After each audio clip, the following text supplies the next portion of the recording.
Nicolas Sarkozy se confie sur le cauchemar de sa détention et sa souffrance en prison. Ce lundi 10 novembre 2025, la justice a offert un aperçu bouleversant de la solitude carcérale vécue par l'ancien président de la République. Apparu par visioconférence depuis sa cellule de la santé, Nicolas Sarkozy a brisé le silence avec une franchise glaçante. La prison, c'est très dur et éreintant. Une confession sans phare, faite devant un écran où son épouse Carla Bruni et ses fils, Jean et Pierre, s'étaient placés au premier rang, créant un tableau d'une rare intensité émotionnelle. Tandis que la défense plaidait un épuisement moral et physique menaçant sa santé, l'ancien chef d'État a cherché à rassurer la Cour sur son ancrage professionnel, obtenant finalement le soutien du parquet général pour sa mise en liberté sous contrôle judiciaire. L'audience concernant la demande de remise en liberté de Nicolas Sarkozy s'est tenue ce lundi 10 novembre 2025. Dans une atmosphère de haute tension.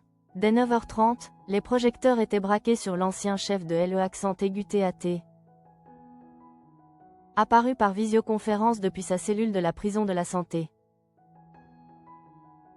Le président de la Cour d'appel, conscient de la charge émotionnelle, avait accédé à une demande poignante.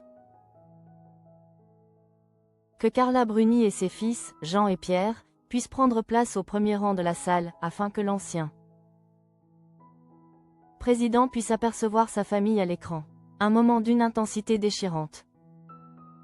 Pour l'homme habitué à l'Élysée, désormais réduit à une image pixelisée. Face au magistrat, Nicolas Sarkozy, dont le régime alimentaire se limite au yaourt depuis son incarcération, a décrit son quotidien sans chercher à en minimiser la dureté.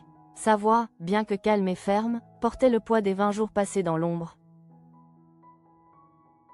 La prison, c'est très dur et éreintant, a-t-il déclaré. Loin de l'agressivité passée, l'ancien président a fait preuve d'une reconnaissance inattendue envers ses geôliers. Un geste d'humanité qui a marqué les esprits. Je veux rendre hommage aux surveillants pénitentiaires. Leur humanisme a permis de rendre ce cauchemar supportable. Des mots qui révèlent la solitude et la rigueur d'une détention subie par un homme au sommet de la puissance. Ces deux avocats, présents à ses côtés lors de la visioconférence, ont amplifié le tableau, plaidant pour sa remise en liberté en soulignant l'état de fragilité de leur client. L'un d'eux a asséné une phrase qui résume le sentiment de la défense. La détention constitue une menace pour Nicolas Sarkozy, pas le contraire. L'ancien président n'est pas un danger pour la société, mais un homme fragilisé par l'environnement carcéral. Pour convaincre la Cour de l'ancrage social de son client, un point crucial pour le contrôle judiciaire. Nicolas Sarkozy a détaillé ses activités professionnelles avec précision.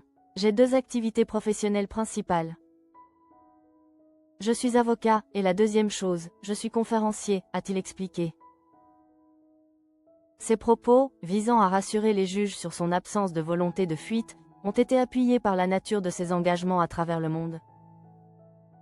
Je voyage beaucoup, mais ce sont en général des voyages sur 1 ou 2 jours. Le soulagement est arrivé vers 10h17, lorsque le parquet général a pris la parole pour requérir la mise en liberté de Nicolas Sarkozy, assorti d'un placement sous contrôle judiciaire. L'avocat général a rappelé que Lord Jones de la décision ne devait pas être dictée par la gravité des faits passés, mais par les critères du Code de procédure pénale.